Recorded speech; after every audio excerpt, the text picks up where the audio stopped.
शोभा दीदी जिंदाबाद, प्रमोद कुमार चौधरी जिंदाबाद,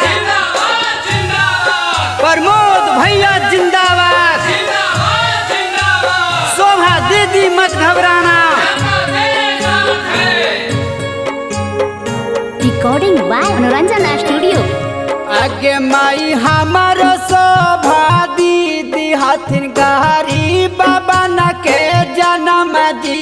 आज सुनल ही पुनपुन पूर्वी प्रखंड क्षेत्र संख्या 26 में नामा जी। आज बाड़ी न के लमा जी, आज सुंदर न के कमा जी। आज या बारी बनई है चाची प्रमोद भैया के जिला परिषद जी। आज सुनल ही पुनपुन पूर्वी प्रखंड क्षेत्र संख्या 26 में नामा जी। आज दोस्तों, सूखे हुए वृक्ष को पानी से पटाना है, सूखे हुए वृक्ष को पानी से पटाना है। पुनपुन पूर्वी प्रखंड क्षेत्र संख्या 26 में शोभा दीदी को जिला परिषद बनाना है। प्रमोद भैया मत घबराना। पुनपुन पूर्वी प्रखंड क्षेत्र संख्या 26 का जिला परिषद कैसा हो, माँ बहनों का जिला परिषद कैसा हो।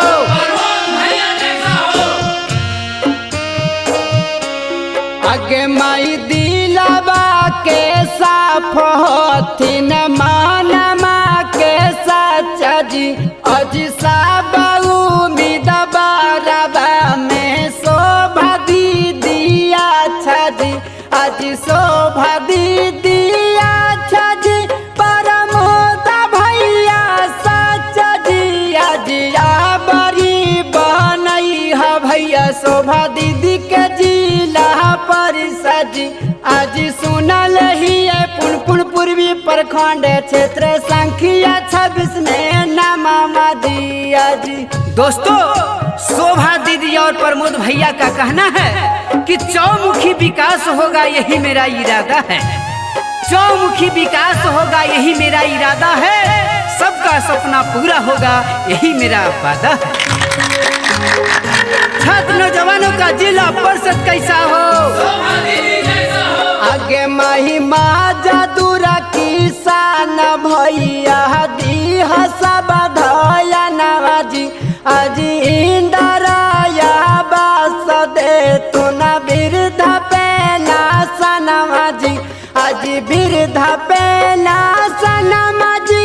आज पाका के माँ कनमा जी। आज आबरी बनई है चाचा प्रमोद भैया के जिला परिषद जी।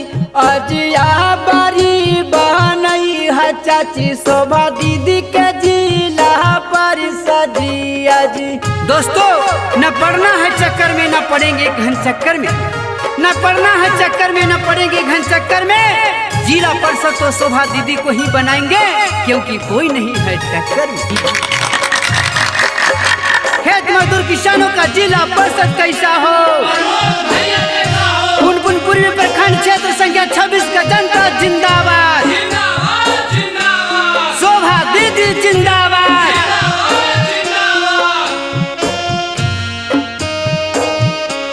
आगे माई गामे गामे गली गली दे तुन बाना बाई जी। आज घर घर नाल जला दे तुन लागा बाई जी। आज गाली बाना बाई जी। आज नाल लगा बाई जी। आज शोभा दीदी के जीतई है चाची करथुन भलाई जी। आज सुनल ही पुनपुन पूर्वी प्रखंड क्षेत्र संख्या 26 में नामा जी। आज बाड़ी न के नामा जी।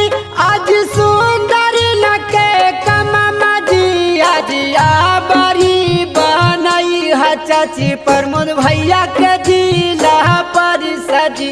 आज सुनल ही पुनपुन पूर्वी प्रखंड क्षेत्र संख्या 26 में नामा जी अजिया बारी बनई है चाचा शोभा दीदी के जिला परिषद जी। Music by Manoj अलवेला।